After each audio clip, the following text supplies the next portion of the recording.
Hello and welcome to the Tech on Toast podcast. My name's Chris Fletcher and I'm your host.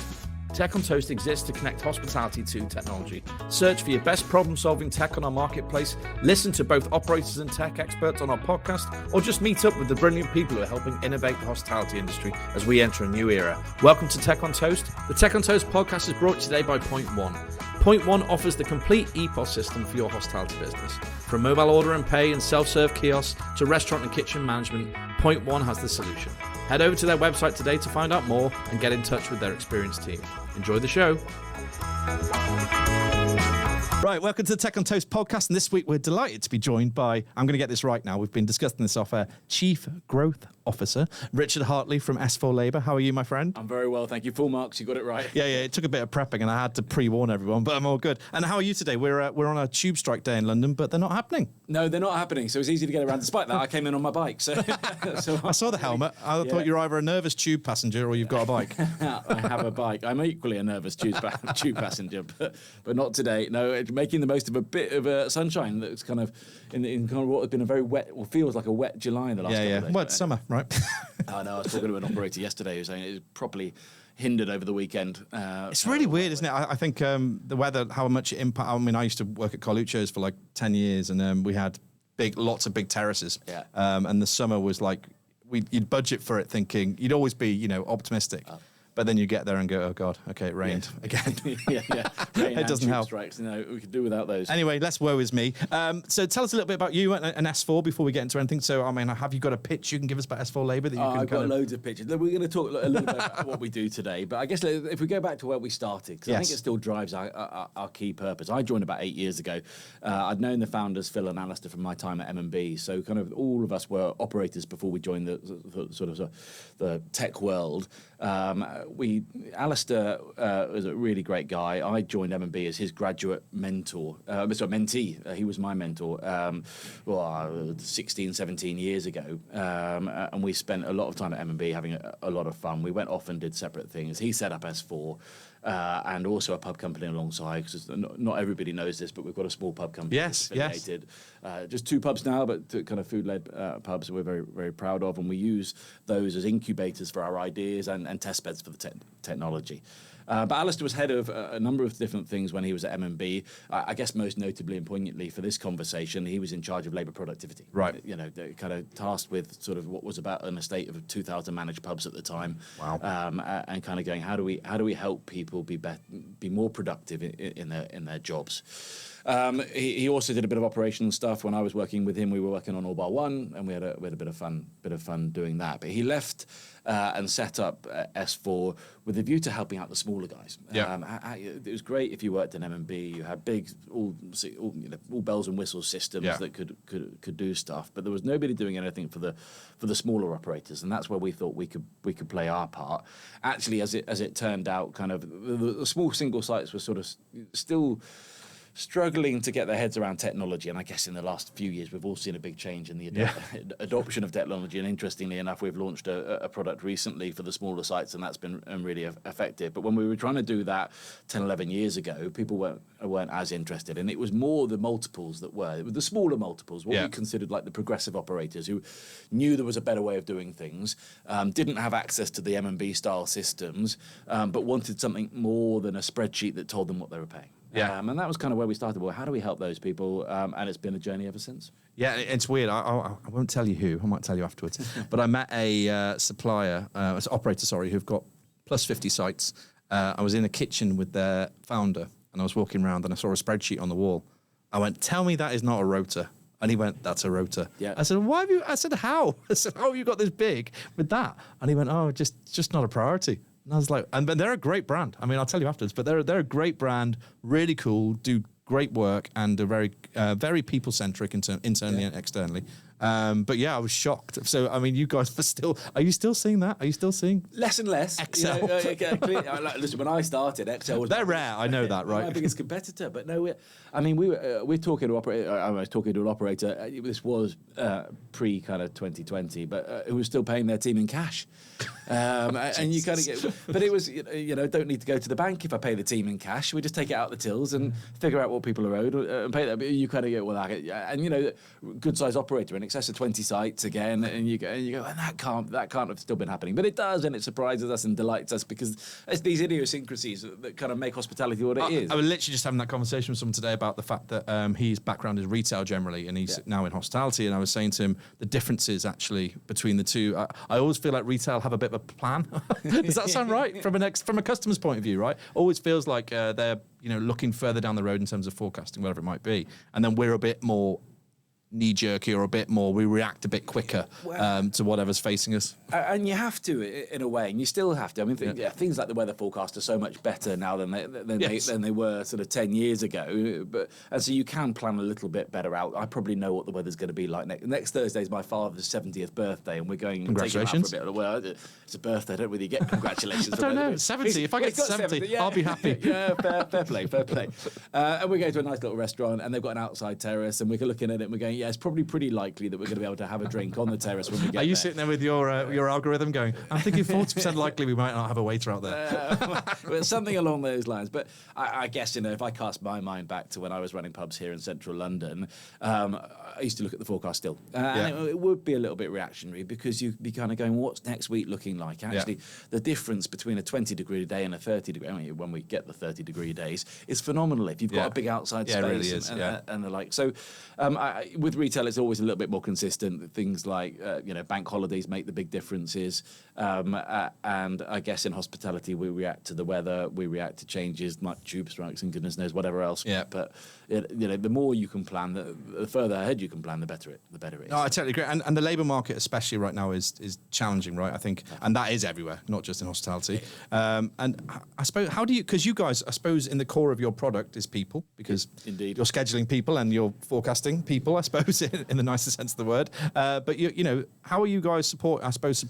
What kind of queries or what kind of challenges you're having during this time that's different to what was before? I think the labour market is really challenging. I ran some numbers for a customer recently, and we've seen in the last 12 months, we've seen hourly wage rates go up by about 8.8%, salaries go up by 5.4%. So, against a backdrop of some pretty heavy inflation. It's in line with inflation, I suppose, 8%. Well, more recent inflation, but it's beyond that. So there's definite cost pressures there. And recently we've seen a slight relaxation in the labour market, i.e. there were slightly more people available than there were 12 months ago, but only slightly. Yeah. There are still plenty of our clients that are really struggling. We've been speaking to a couple now that have taken on international sponsorship. So looking at how they can get employees from further afield. Particularly the chef market, right? Exactly, the chef market. Yeah. And that's the key area that kind of, I think, hospitality has struggled. And, lots of people got different jobs throughout pandemic and the like. I think there's generally been just less people around than there were. I'm one of them, I suppose. Yeah, I mean, I'm an example of that. I've left operations to do this mad stuff. So yeah. Exactly that. And people did because they had a whole period of time without work. Yeah. And you sort of kind of that Australian, New Zealand, Antipodean kind of market that used to come over and do a couple of years. That's a bit harder now, and the people are starting to coming back. One of our customers operates hostels, and actually they're seeing a much greater use of their venues from people from further afield. And so there are more people coming back into London. They are still seeing hospitality as a great place to work, but it's slow.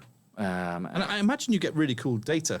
Cool, if data can be cool. But I imagine you guys get to see, I suppose, a picture of the industry from looking at how people use your product. Exactly that. So we have to say data's cool these days. Otherwise, no one will come on the podcast. I get it, right? Yeah, data's really cool. But no, it is. So from the number of people that are being employed through to where they're coming from, we've got all of that data, and it's really interesting insight to see sort of where that's shifting from a UK-based workforce to from a foreign-based workforce, what they're getting paid. So there's plenty of insight there. Kind of, we just did some consultancy recently for an organisation that wanted to know kind of where their pay rates benchmarked against the industry. Yeah, interesting. And it's just really interesting to kind of go, well, actually, if you're a premium operator, are you paying premium wage rates? Do you need to? Yeah. And kind of as pressures get higher and harder, and they are, and we're all well aware of that, looking at those little things that could make a difference to the operation of the business. Yeah, I think it's those nuances, isn't it, that can support you above everyone else. And productivity became actually a big part of Carluccio's for the next 6 or 7 years, and it was a painful conversation, right? Because we had deli business, bar business, cafe business, outside terrace, and we had to sort it all out because it was a bit of a, it was a lot of labour. How productivity now in 2023? How is it being addressed? Yeah, it has, and it's fascinating because we were talking earlier about spreadsheets on the wall and things like that. The greatest difference you can make with productivity is really effective shift planning. Right. I mean, we'll come on to touch on the deployment, I think, in a bit, but ultimately you need a really good plan, and you need to fill the quiet times. Yeah. And we talk about slack tasks in our business. What do you do in those? Yeah. No, I remember the name now. I remember. It was stress when you've got enough, slack when you've got too many. But the reality of scheduling, and especially scheduling now, is that there are times when you will have staff in your business where they will not be busy. Yeah. And you'll need that. We're sat here in Waterloo in Brewdog, great venue, and they're staffing up now for their lunchtime shift. Yeah. But the reality is the peak of lunch will be 2 hours, give or take a bit, probably a bit longer here because they've got so many other fun things to do. Bowling, we're standing watching the huge. It's like a small country. But we're habitual creatures, so the lunchtime peak will be 12 till 2, give or take a little bit. But nobody's coming and working a 12 till 2 shift. Actually, no one's even working 11 till 3 or anything like that, because 4 hours just isn't long enough, and especially in central London, where chances are people have had to travel a little bit in to get here. So you've got to look at how you fill their time and be really effective in that, and that comes from an effective plan. We've had a shift planning app available for 5 years now, and just looking at not only what they're doing and the actual planning of it, but communicating it really effectively to them, so that the guys on the bar know that when it's quiet, to polish some glasses, to fill right. So duties will kick in as depending on where you are in the shift. The biggest difference in productivity planning is making sure people are busy when they're not serving customers. Yes. Everybody's primary role typically, and certainly front of house primary roles is serving those customers. So making sure that they've got something to do when they're not doing that is super effective in terms of improving productivity. But it's equally the same in the back of house, in the kitchen. Yeah. Actually, one of the big projects we looked at in our pubs was moving food prep to the afternoon. Because actually, we really, chefs are habitual creatures. They love to get in at 8 o'clock and get fully prepped up for a service at 12, and then they've got nothing to do in the afternoon ahead because they've already done the evening prep for the evening service. And over-prepped. And quite often over-prepped. Well, it's a thing. Well, yeah, because what you don't do, typically what we don't see is people prepping for the amount of covers they're going to do. They prep for the amount of, they'll prep a whole sack of potatoes because it's a job. It's actually a really interesting point, because if you've ever worked in a kitchen or worked around a kitchen, anyone who's listening, deliveries come in the morning, right, generally. And deliveries will come in, your fridge is pretty bare because you've done whatever the day before. So the tendency to over-prep is straight in front of you. It's sitting on a crate. You don't want to put it in your fridge, so you can just prep it straight away.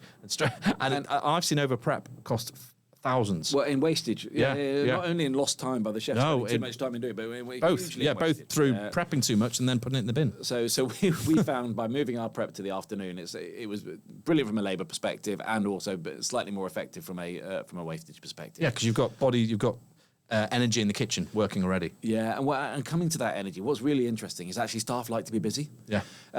We talk about motivation and retention, and hopefully we'll touch on it a bit more. But a happy team, a busy team is a happy team. Yeah. So kind of actually just stood on the bar looking at an empty restaurant isn't much fun. People want to know that they've got a task, want to know that they're working towards the overall objectives of the business, whether that be serving the customers or doing something else that gets them ready to be able to do that.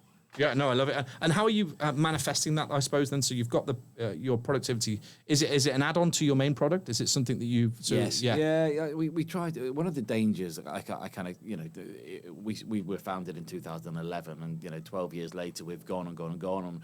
We've got a development team that continues to add to our product. And, but what we don't want to do is create something that's too complex for the little guy. I spoke to you about it earlier about, when we first started, we thought we'd help the little guy.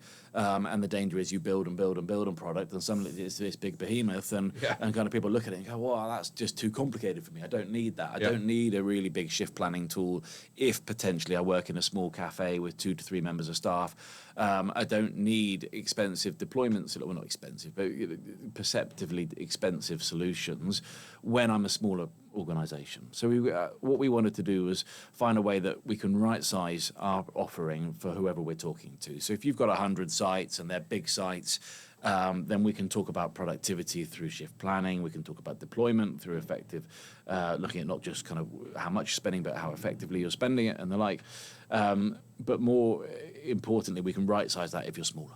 And what feedback do you get? So you've got obviously people are using your tech. They're going through tough times, as we mentioned before, labour availability. And are you getting much feedback around that in terms of Well, it's interesting. the results? Yeah, well, not only the results, but clearly times are tough at the moment. Yeah. And kind of we were all well aware of that, and actually that brings tech like ours right into the forefront of people's priorities. Yeah. Actually, labour is still typically the biggest variable cost for Will any always business. be. Yeah, will always be, and therefore gets scrutiny. Yeah. And kind of what you want to do is spend the right amount. Yeah. You want to know that your wage rates are the right rate for the people that you need, and you want to know that what you're spending in any given week is going to deliver the service that's going to walk through the door. Yeah. And that's kind of where we try to support people. But you can understand that at times like now, when people are under huge amounts of pressure, it gets much more focus. Yeah. And understandably so. And therefore, we get a lot of engagement from customers that sort of say, actually, could we be using the system a bit better? You've enhanced it. We've possibly been focusing on other things. How do we re-engage? And it's important that we can be there for our customers in those times. And on that, what features, I suppose, could, if I'm using S4, because obviously we're coming across, when I used to use labour management or workforce management tools in my operations career, you tend to focus on the end product, the cost. You tend to focus on the output. You don't really look at, you've just talked really well actually about the fact, all the bits in between that actually you have good knowledge of and you've built the product. What features are there to really help me in that case? So I think the biggest value that we can add in that space is deployment. Yeah. And what I mean by deployment is not just looking at what you spend, but how effectively you spend it. Yeah. And kind of what we do in that is we have a really simple deployment graph that talks about the stress and slack that I mentioned over. We plot for every hour of the day. We integrate with EPOS. I think last count we integrate with the 298 separate EPOS organisations. A lot. I know. Did you count them before you came in? Yeah, no. Funnily enough, it came up in conversation with our CTO yesterday. So the numbers. I bet it did. 298's a lot. Yeah, it's fresh in my head. Well, it's interesting because we're trying to integrate with another new one because they are continuing to come and they want to do it differently. And we've got 298 that do it the same way. You can do it that way, mate. Anyway. Tech on Toast is pleased to announce that HRC Hotel, Restaurant and Catering is returning to London on the 25th to the 27th of March 2024 at the XL. Discover game-changing trends, network with industry leaders and explore cutting-edge solutions that will elevate your business. Mark your calendars for an unforgettable experience at HRC, as this is where the future of hospitality unfolds. Don't miss out. To find out more, check out the website www.hrc.co.uk. Back to the chatting. Anyway, But it's interesting, isn't it? Because Deliverect are probably the only other company I know who have that many APIs built, right? Who are built, it's insane. Yeah. But legacy helps, right? The fact that you've been around for a while. It helps be around for a while, so the chances are if you've got an EPOS, we probably work with them. Yeah. But what we do, we take that sales information, we run that through our algorithms, and we tell you how many people we think you're going to need at any point in the day. And then we look back at yesterday and kind of go, when were you quiet, when were you busy, and we give people better information to make better decisions. Like, we're not perfect because their sales forecasting isn't perfect. Our algorithms aren't perfect, but they're really good. But somewhere in the middle, right, of all of that, I spoke to Christian from Tenza about this, that's saying the same thing, that somewhere in the middle of, because there's smart people building tech and making great algorithms that will get as close as they can. Smart people running restaurants and bars, putting in their ideas and their gut feeling from what they do. So somewhere in the middle, we must be 10%, 50%, within what we think we're going to do in terms of sales and forecasting. Remarkably accurate. Really? In truth, yeah, it is. I mean, I'm subject to loads of different factors. Yes, of course. And the size of the business, but it is remarkably accurate. And what's fascinating about it is we stand in our own pubs and do this, and we kind of go, you stood in the middle of the pub and you go, it feels a bit busier than we were expecting. Feels like a $2,000. and then we look back at the system the next day and go, sure enough, we had 5 people on, we should have had 6. And that's when the team felt a bit stretched, a bit stressed, and we didn't quite deliver the service that we might have liked to. It's one of our buzzwords, actually. We really don't like it. It's the word cope. I remember this from my operations days. How was I coped a lot in my operations days. Yeah, but you do. You go and you go. You look at Saturday sales, and you call the manager on Sunday morning. You go, oh, you forecast $2,000 and you took 3. How was it? And they go, well, we coped. We got by. The initial reaction is great. We've done $1,000 more, and clearly to do more than was planned is never bad news. We're never going to be ungrateful for additional revenue. But the fact that you didn't plan for it and the fact that you coped means, what were we expecting out of that? Well, we're expecting your customers didn't probably have the best of experiences. Yeah, we cut some corners somewhere. Your staff probably didn't have the best of times either. And in the kind of, when we're in that kind of situation where employment stuff, as we've touched on, you need your staff to be enjoying themselves. You don't need them to be looking over their shoulder. And what I find really interesting about it, because again, being a user of said tech, that how much trust do you ask for from your customer in terms of trusting what the system's telling you? Because I always think that's a barrier for operators. They kind of get to the point they're like, oh yeah, but I think this. But actually, someone really smart's worked out that this is going to happen. Yeah, we're really open about it when we do our training and implementation. We're not perfect. We're trying to give you better information. And we'd encourage our customers to do what I've just described. Stand in the middle of your pub, tell me whether you feel that it's right, have a look at S4 the next day, and tell me whether you think how far off you think we were. And they go, ooh, okay, that's remarkably accurate. But that's why I think I agree. And I was one of those people that had to be convinced, I think, back in the day. But actually, when I did believe, and just kind of, because if you're paying for, I always say to people, if you're paying for kit, if you're going to buy software, return on investment's key. And you've got to make sure actually you're letting it do its job before you start critiquing it or before you start blaming it or anything else. So it's interesting. We're there to support a really complex operation. Yeah. There are loads of differing factors that make staffing a restaurant really, really difficult. And we're there to do our bit to make it that little bit easier and give you some better information to make better decisions. And we do that continually. It's why we've got sort of 96% retention rate, because people look at that and go, oh, it works. It does work.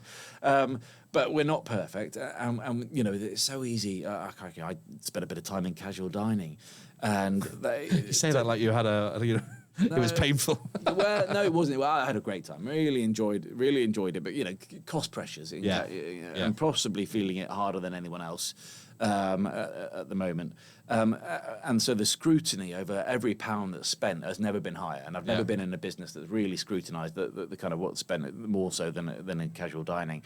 But the conversations you therefore have kind of with your managers going, could you cut, an hour here or an hour there? And you go, oh, crikey. And I didn't have a deployment solution when I was in it. And if you just had better information to make better decisions, it takes away some of the challenge. Yeah, data is key, right? And I think that comes back to it. And I think being informed is the one thing a manager can't be without tech. I mean, I genuinely, you know what you know. You know what's happened the last 3 weeks. If you're a new manager, you're doomed. If you're a new site, you're even more trouble, right? Because you've got no prior years. So it's all these information you need. And we talk about multi-site. If you're an area manager or you're a small operator, a multi-site operator with 5, 6, 7 sites, you can't be everywhere at once. You are reliant on having somebody good on the ground who's telling you what's going on. But also, with data like ours, you can properly visualize what it was like. Yeah. And we do that continually. We support our customers in being able to do that and sort of coach them through kind of how do you look at last week and go, what was good and what wasn't? Where do your managers need some support? Yeah. And I think, and it's funny, do they start using your language? Strack and slash. Completely. No, fascinatingly, actually, kind of even people that don't use our tech sometimes. Because the minute you said it, I was like, ping. I remember that. Yeah. And had the yellow and red bars. Is that right? Or exactly. I remember. You're there. Green is good. I only looked at red, I'm afraid. It was a tough career. But I mean, I think kind of, and that's part of our responsibility as well as a tech provider, is making the end user face really intuitive and really simple. Yeah. It was kind of, the most valuable bit of insight we give is our deployment graph. But the why it's so valuable is it's so easy to interpret. Yeah. We sit there in demos when we're out and about selling, and you kind of go, you don't need to be a labour expert to understand this graph, and everyone just goes, oh yeah. You're right. Before you even explained it, I got it. Yeah. I kind of almost realised what I was looking at. Yeah. And being able to do that, because we're not expecting hospitality professionals to be tech whizzes, and we don't want them to be. We want them to be really good at what they're passionate about the food and the drink, about the service they're giving, about the environment they're creating. But we want to support that and play our part and make it really easy for them to do. Yeah, and it is heavily linked, isn't it? Customer experience, staff retention. I think all those boxes are being ticked. Because I think sometimes people dismiss tech as a bit, I think people see it as a cost, an added cost, right? An added extra. And I'm spending a lot of my time trying to convince people otherwise, right? Because everyone's using it now in some form. And I think that you've got to let it play out and got to trust that actually you've got automation coming here, which is going to save you time. You've got forecasting, it's going to save you time and give you more insight. But yeah, it's directly linked. Are you seeing that I mean, I know you see that, but are your customers understanding that? Yeah, in varied amounts. What's really interesting is, I touched on it a moment ago, people pay us a load more attention when times are a bit tougher. Yeah. And therefore, we do consultancy alongside our technology. Right, Sometimes that just supports in people's delivery of what they're trying to do. Yeah. It takes a fresh set of eyes to come into the business and challenge kind of ways that people get habitually sort of writing rotas. Oh, so you'll go in and do consultant, probably over productivity, over whether you're getting the most out of your rota? No, quite. We like to link everything back to productivity and deployment and labour costs, because those are kind of really our areas of specialism. But it's fascinating. We did a big piece of consultancy at the start of the year with one of the big 4 supermarkets, looking at their cafes. Wow. And kind of, what came out of that is what the most productive sites were the most motivated sites. So we've got a shift feedback capturing solution. So at the end of people's shifts, they can rate their shift and see how it was. And we can generally get a really good picture of how motivated and how engaged the staff are. And then we can tie that back to site performance. And the biggest correlation was with the highly motivated teams and high levels of productivity. It's absolutely connected. And saying that from having worked in those teams myself, when people are engaged, they will do more and deliver more. Yeah, and the customers are happier. And they find their own ways to fill those quiet times, and they're really proactive about doing it, and they enjoy being there. Yeah. Really interesting. Well, actually, one of the other bits we've been doing a bit of a project on recently is tips. And, a hot topic at the moment, right? Yes. New legislation coming out and the like. And if we sort of park that aspect of it for a moment and just kind of go, this is all about compliance tips. But the difference between daily, weekly and monthly allocations of tips is really interesting. I know that I'm sure everyone's got great tronc schemes that look at clever ways of doing it. But if the enhancement in output, if you allocate your tips on a daily basis as opposed to a weekly or monthly basis, is fascinating. Really? Suddenly you get staff that want to work the key shifts, obviously, because there's typically more available, and they're really happy to work that little bit harder to get that greater share. Now, we've known that forever. We haven't talked about it. Recently, we've been analysing it a little bit more. But, crikey, if there are people out there listening to this, and hopefully there are some, look at whether... Let's hope so. Yeah. Otherwise, I'm wasting my time as well. Look at how frequently you allocate it. I mean, we see some that allocate it monthly, and I kind of go, that's really... not good enough. Weekly, bit better, but go daily. Go daily and look how you sort the number of staff that you'll find that are wanting to work your key shifts, which is typically sometimes a challenge, and look at how much more motivated they are to work harder on those shifts. I was literally, James Brown was sitting in your chair last week, and we were talking about tip jar, and we talked about that incentivizing people just immediately, rather than dragging it out, sharing it was, the clouds, and then we want to get into the murkiness of it all. But, that immediate gratification of saying thank you for what you did is huge. And JB, obviously, with everything he does with tip jar, is a really good guy, and I'm pretty sure the guys can see on the day what they've earned. Yeah, so you said yes, you got this real value there. Not only does it hit my pay at the end of the month, which can typically be at the end of the month, or depending on pay frequencies, etc. But they can see yesterday. I can look at my app and go, oh, actually, yesterday was a good day, and come back to that point about doing the daily allocation. Clearly, it's supported much better if it's with reporting that tells them exactly what they earn on those individual days, just reinforcing the activities. Well, it's just incentivizing these people that need incentivizing, right? We don't, a lot of people don't do it for, it's probably not a career, like long-term career. It's probably a stopgap for a while, or they're dropping in, dropping out. But they need to make some money while they're here, and we want to support that. And what about? Because I like to compare. You guys have been around a while. We have, without being rude, and I'm not calling you dinosaurs here. But I'm saying, but it's interesting to be in this space for. You've got a lot of new competitors who come along and probably trying to crawl up and catch you up. What are the big things you've learned about the industry over the past 15 years? Did you say? Was it?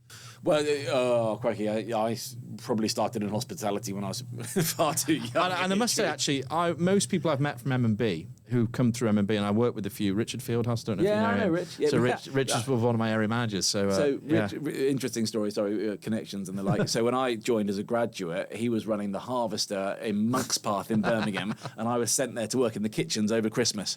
Well, I've worked with most people I've met from M&B, and I'd say all actually have been very impressive. I don't know what they did in terms of looking after you guys, training, coaching, whatever it was, but really impressive people have come out and done really incredible things in the industry and other fields. But yeah, I'd just like to point that out, because I actually think working with those kind of operators who've been in that field is really powerful, because they have great insight and they have great coaching, or whoever looked after you lot, I don't know. But it pays off, right? Because Richard was another really good example of a very officious area manager who worked for me. He was very good. Yeah, it is. It's a great institution, M&B, and it's developed a number of our industry leaders. And kind of, I guess when I was there, we had 2,000 managed sites. So you don't get to that sort of scale without knowing a thing or two. Yeah, I'm going to digression there. Sorry, I was talking about the fact that you've got... But no, it's interesting. So your product, are you not tempted to go and build, a POS, or go and do something? POS is probably not the best example. I think we're best to stick in our lane. We love everything to do with people. We've evolved our solution over the years, whether that was sort of adding loads more HR functionality. We do a fully managed payroll bureau. We didn't have that when I started. We will continue to evolve in the people space. We toyed with ideas years and years ago in the very early start, when you were kind of wondering about directions. We did a bit of a kind of not a stock product, but a bit of a prep and par kind of product. And actually what we realised was we were much better sticking to anything. We see such a long future for us within the people space that actually we're much better focusing on that and adding that value where we can. I agree, and I just think it's always stick to what you're good at and do it well, right? As my mum used to say. But Yes. what about customers? Are they looking for that end-to-end solution for people, for instance? So you talked about HR, payroll bureau. Scheduling's not enough. Would they rather it was all in one place? Is that what you're here, or is that? Well, that's why we launched the payroll bureau, right? Because you were getting asked for it. Yeah, we were getting asked for it. Yeah. It kind of, we're firm believers in integrating. Yeah. We're absolutely 100% behind that, because innovation comes to the marketplace, and we can't do it all. And actually, people come up with some really clever solutions, and it's our responsibility to, if we don't do that, to integrate with them really effectively, and to kind of take advanced pay solutions. We integrate with those. If we look at applicant tracking solutions, we integrate with some best-in-breed applicant tracking solutions, and those guys just do that. They just do advanced pay, or actually advanced pay is probably doing them a bit of a shortage, but they would say they do loads more. But you kind of you get the point. I mean, our job is kind of, when innovators come to the marketplace like that do things that we aren't currently doing, is to make sure that we've got a really good integration with them, that they can have as good a solution from the two combined entities as if it was one entity. But to come back to the end-to-end piece, our start point is kind of when they get offered a job, and we can do everything from issuing contracts and all the HR bits around that through the onboarding process, right up to kind of the pensions at the end of payroll. And we think we'll probably stick to that kind of spectrum for now, and because we think there's such a big future to do in the middle of that. It's not like there's not a lot to do in that space. No. So, when I and do well. When I joined, it was all about productivity and cost and the deployment aspect, and how that's moved now into kind of motivation, engagement, retention. And kind of we're all victims of the circumstance we're in. I think we all got very good at cost management when it came to labour, or at least being very critical of what was being spent. And actually, as time moves on and labour shortages arise, making sure your teams are motivated and they want to stay is really important. And actually, how does tech play its part in that? No, it's huge, and I think everyone's got responsibility in that as well. And what about you guys for the future? I mean, you've been around. So was I right? Was I saying 15 years? Was that correct? No, not quite. 2011. 2011. So 12 years. I aged you more. I do that to everybody. Sorry. That's all right. But what does the future look like? What have you guys got planned coming up? So we think sales growth and engagement is our big feature in the people space. Right. We've got some neat stuff coming in the autumn that will look at employee motivation, how we capture that, and how we feed that back, and then some really, we think, innovative ways that we can support employees to be more motivated. So it's fascinating. We launched a shift swapping module probably 2019, and we thought it was going to be great because it's going to save the managers loads of time. Because they could, staff could say, "Oh, actually, I don't want to work Friday night. It's my girlfriend's birthday. I forgot to say. How can I?" And the manager could just all through an app, so it's super easy. Actually, what it turned out to be was a really powerful engagement tool for the employees because they suddenly felt much more in control of their own destiny. They didn't felt done to waiting for the manager to write the rota and push it out there. We think there's loads more to do in that space. As people kind of, as a younger generation, doesn't want to work the 60 hours that kind of perhaps my generation did, and did or were told to.